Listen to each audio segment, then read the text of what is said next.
ಇವತ್ತು ಬೆಳಗ್ಗೆ 6 ಗಂಟೆಯಿಂದ US ಸಿನಿಮಾ ಸ್ಟಾರ್ಟ್ ಆಯಿತು. ಎಲ್ಲ ಕಡೆ ಶೋಗಳು ಭರ್ಜರಿಯಾಗಿ ಸ್ಟಾರ್ಟ್ ಆಗಿದ್ವು. ಆದರೆ ಒಂದು ಕಡೆ ಉಪೇಂದ್ರ ಅವರು ತನ್ನ ಸೋಷಿಯಲ್ ಮೀಡಿಯಾದಲ್ಲಿ ಒಂದು ಪೋಸ್ಟ್ ಹಾಕ್ತಾರೆ. ಅಂದರೆ ತನ್ನ ಅಭಿಮಾನಿಗಳಿಗೆ ಒಂದು ಚಾಲೆಂಜ್ ಆಗ್ತಾರೆ. ಏನಂದರೆ ಲಾಸ್ಟಲ್ಲಿ ಒಂದು ಸೀನ್ ಇದೆ, ಅದನ್ನು ಡಿಕೋಡ್ ಮಾಡಿ ಅಂತ ಹಾಕ್ತಾರೆ. ಸೊ ನಾವು ಕೂಡ ಪಿಕ್ಚರ್ ನೋಡೋಕೆ ಹೋಗಿದ್ವಿ, ಮೂವಿ ನೋಡ್ತಾ ಇದ್ವಿ. ಏನದು ಲಾಸ್ಟ್ ಸೀನ್ ಅಂತ ತುಂಬ ಕ್ಯೂರಿಯಾಸಿಟಿಯಾಗಿ ನೋಡ್ತಿದ್ರೆ ಆ ಸೀನ್ ಕೂಡ ಬಂತು. ಏನಿಲ್ಲ, ಅದರಲ್ಲಿ ಒಂದು UI ಲೋಗೋ ಇತ್ತು. ಆ ಲೋಗೋ ನೋಡಿದಾಗ ಇಷ್ಟೇನಾ, ಏನೂ ಇಲ್ಲ ಅನ್ನಿಸ್ತು.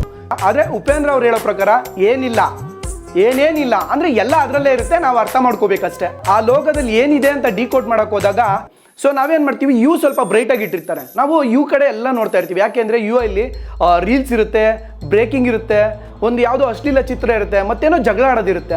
ಆದರೆ ಮಾತ್ರ ಡಲ್ ಮಾಡಿರ್ತಾರೆ, ಬೇಕು ಅಂತಲೇ ಡಲ್ ಮಾಡಿರ್ತಾರೆ. ನಾವು ಅದ್ರ ಕಡೆ ಫೋಕಸ್ಸೇ ಮಾಡಲ್ಲ. ಆ ಅಲ್ಲಿರೋ ಬ್ರೈಟ್ ಎಲ್ಲ ಆಫ್ ಆಗ್ತಾ ಹೋಗುತ್ತೆ.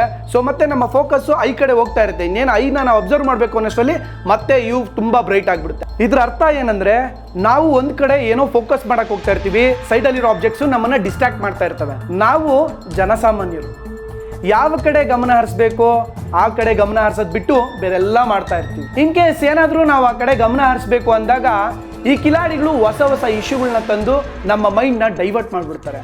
ಉಪೇಂದ್ರ ಅವರು ಹೇಳಕೊಟ್ಟಿರೋದು ಕೂಡ ಇದೇ ವಿಷಯನ. ಫೈನಲ್ ಕನ್ಕ್ಲೂಷನ್ ಇಷ್ಟೇ ಹೇಳಿರೋದು ಮೂವಿಯಲ್ಲಿ. ಆ ಕಿಲಾಡಿಗಳ ಆಟಕ್ಕೆ ಏನಾದರೂ ನೀವು ಬಲಿ ಆಗ್ತೀರಾ, ಇಲ್ಲ ಅಂದರೆ ನಿಮ್ಮ ಗಮನದ ಕಡೆ ನಿಮ್ಗೆ ಏನು ಬೇಕೋ ಅದ್ರ ಬಗ್ಗೆ ಫೋಕಸ್ ಮಾಡಿ ನಿಮ್ಮ ಲೈಫ್ನ ಬ್ಯೂಟಿಫುಲ್ ಮಾಡ್ಕೊತೀರಾ ಅಂತ ಹೇಳ್ಬಿಟ್ಟು ಎಲ್ಲನೂ ನಮ್ಮ ವಿವೇಚನೆಗೆ ಬಿಟ್ಟಿದ್ದಾರೆ. ಆ ಒಂದು ಸೀನಲ್ಲಿ ಕೂಡ ಹೇಳಿರೋದಷ್ಟೇ, ಎಲ್ಲ ನಿಮಗೆ ಬಿಟ್ಟಿದ್ದೀನಿ ಅಂತ.